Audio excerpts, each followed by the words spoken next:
नमस्कार दोस्तों, इस वीडियो में हम डिस्कस करेंगे कि स्माइकेल कैप्सूल का उपयोग किन कंडीशंस में किया जाता है, स्माइकेल कैप्सूल को कैसे लेना चाहिए और स्माइकेल कैप्सूल की वजह से क्या साइड इफेक्ट्स हो सकते हैं, और यह भी डिस्कस करेंगे कि स्माइकेल कैप्सूल को लेते समय क्या क्या सावधानियां रखनी चाहिए और किन व्यक्तियों के लिए स्माइकेल कैप्सूल को लेना जरूरी होता है और किन व्यक्तियों में कैल्शियम की कमी होने का जोखिम अधिक होता है। हमारे शरीर में दांतों और हड्डियों को मजबूत बनाए रखने के लिए कैल्शियम बेहद ही जरूरी होता है। हमारे शरीर का 99% कैल्शियम हमारे शरीर की हड्डियों और दांतों में स्टोर होता है और बचा हुआ 1% हमारे ब्लड में होता है। जब हमारे ब्लड में कैल्शियम की कमी हो जाती है तब हमारा शरीर हड्डियों और दांतों से कैल्शियम लेने लग जाता है, जिसकी वजह से धीरे धीरे हड्डियां और दांत कमजोर होने लग जाते हैं। हड्डियां कमजोर होने की वजह से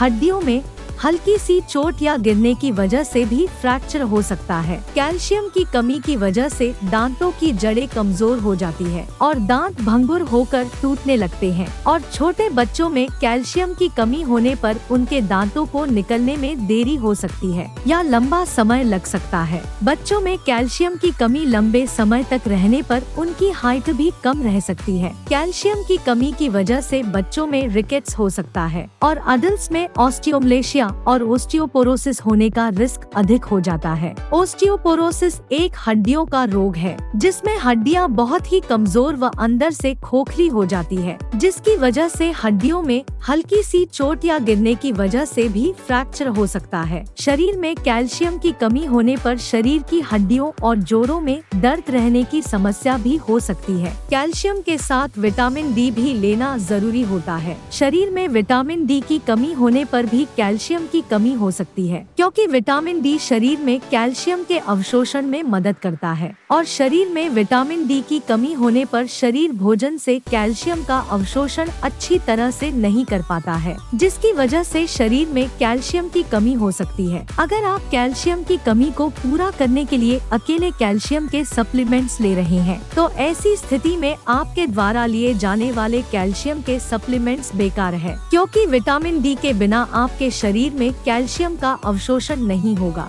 और आपके द्वारा लिए जाने वाले कैल्शियम के सप्लीमेंट्स पेशाब के जरिए शरीर से बाहर निकल जाएंगे। इसलिए कैल्शियम और विटामिन डी को एक साथ लेना जरूरी होता है। स्माइकेल कैप्सूल में कैल्शियम के साथ साथ विटामिन डी भी होता है, इसलिए आपको विटामिन डी के सप्लीमेंट्स अलग से लेने की जरूरत नहीं होती है। दोस्तों, अगर आपको वीडियो पसंद आ रहा है तो कृपया वीडियो को लाइक करना व चैनल को सब्सक्राइब करना न भूलें। अब हम डिस्कस करेंगे कि स्माइकेल कैप्सूल का उपयोग किन कंडीशंस में किया जाता है। स्माइकेल कैप्सूल का उपयोग शरीर में कैल्शियम की कमी होने पर, हड्डियों में फ्रैक्चर होने पर, रूमेटॉइड अर्थराइटिस और ऑस्टियोआर्थराइटिस होने पर, शरीर के जोड़ों, हड्डियों व मांसपेशियों में दर्द होने पर, न्यूरोपैथिक दर्द होने पर यानी नसों का दर्द होने पर, डायबिटिक न्यूरोपैथी होने पर, गर्भवती महिलाओं और स्तनपान करा रही महिलाओं के लिए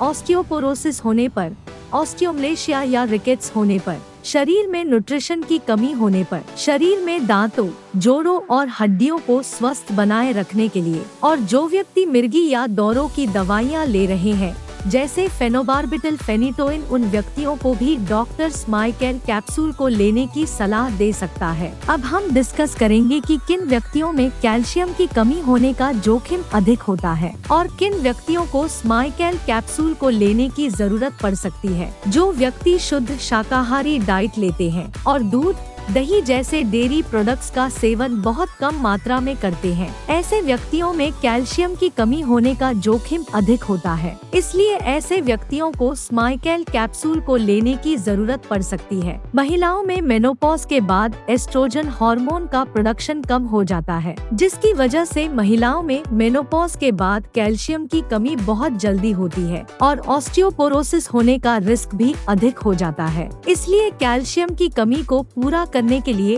और ऑस्टियोपोरोसिस से बचने के लिए डॉक्टर मेनोपॉज के बाद महिलाओं को भी स्माइकेल कैप्सूल को लेने की सलाह दे सकते हैं। अगर आप ज्यादा मात्रा में प्रोटीन या नमक का सेवन करते हैं तो आपके शरीर में कैल्शियम की कमी हो सकती है, क्योंकि प्रोटीन और नमक का सेवन अधिक मात्रा में करने से शरीर से कैल्शियम ज्यादा मात्रा में बाहर निकलता है। अगर आपने स्टेरॉइड दवाइयाँ जैसे प्रेडनिसोलोन, मिथाइल प्रेडनिसोलोन, डिफ्लाजाकोरेट और बीटामेथासोन आदि दवाओं का सेवन लंबे समय तक किया है या कर रहे हैं तो आपका डॉक्टर स्माइकेल कैप्सूल को लेने की सलाह दे सकता है, क्योंकि स्टेरॉइड दवाओं का लंबे समय तक सेवन करने से ऑस्टियोपोरोसिस हो सकता है। इसलिए ऑस्टियोपोरोसिस होने के रिस्क को कम करने के लिए भी डॉक्टर स्माइकेल कैप्सूल को लेने की सलाह दे सकता है। इसके अलावा किडनी फेलियर होने पर भी शरीर में कैल्शियम की कमी बहुत जल्दी होती है। जिन व्यक्तियों को लैक्टोज इंटॉलरेंस की समस्या है उन व्यक्तियों में भी कैल्शियम की कमी हो सकती है। लैक्टोज इंटॉलरेंस की समस्या होने पर व्यक्ति दूध को अच्छी तरह से पचा नहीं पाता है,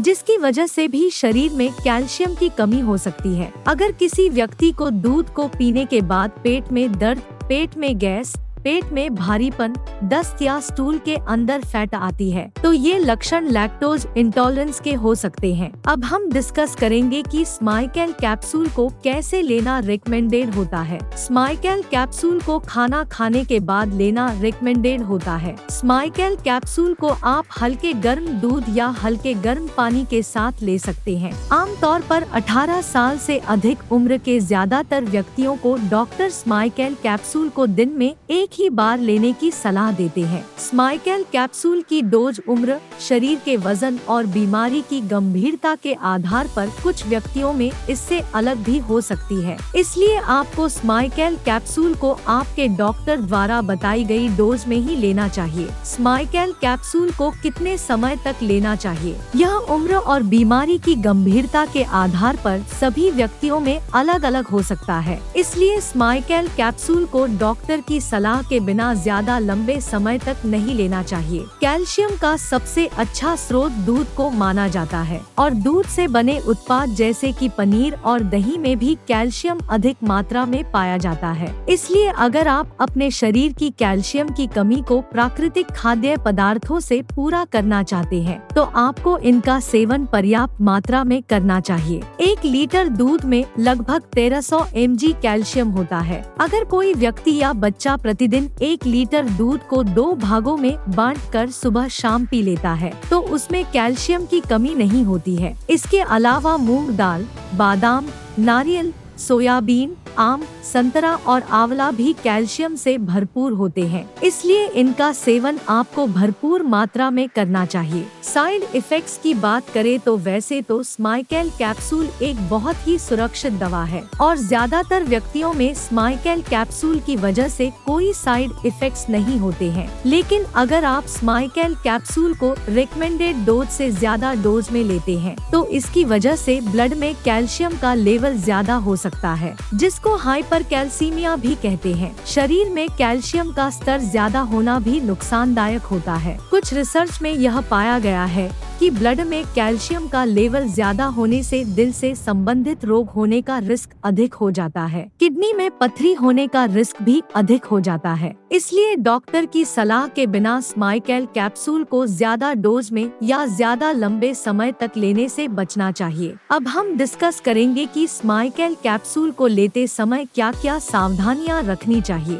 थायराइड की टैबलेट और स्माइकेल कैप्सूल को एक साथ नहीं लेना चाहिए, क्योंकि थायराइड की टैबलेट और स्माइकेल कैप्सूल को एक साथ लेने से थायराइड की टैबलेट का अवशोषण कम हो सकता है, जिसकी वजह से थायराइड की टैबलेट की प्रभावशीलता कम हो सकती है। अगर आप थायराइड की टैबलेट को लेते हैं तो आपको थायराइड की टैबलेट और स्माइकेल कैप्सूल में 8 से लेकर 10 घंटे का गैप रखना रखना चाहिए। किडनी की कोई समस्या होने पर और किडनी में पथरी होने पर स्माइकेल कैप्सूल को डॉक्टर की सलाह के बिना नहीं लेना चाहिए। आपको स्माइकेल कैप्सूल को लेते समय आयरन के सप्लीमेंट लेने से बचना चाहिए, क्योंकि कैल्शियम के साथ आयरन के सप्लीमेंट लेने से कैल्शियम शरीर में आयरन के अवशोषण को रोक सकता है। वीडियो को देखने के लिए आपका धन्यवाद। अगर आपको वीडियो पसंद आया तो प्लीज वीडियो को लाइक कर देना, चैनल को सब्सक्राइब कर लेना और अगर आपका स्माइकेल कैप्सूल से संबंधित कोई प्रश्न है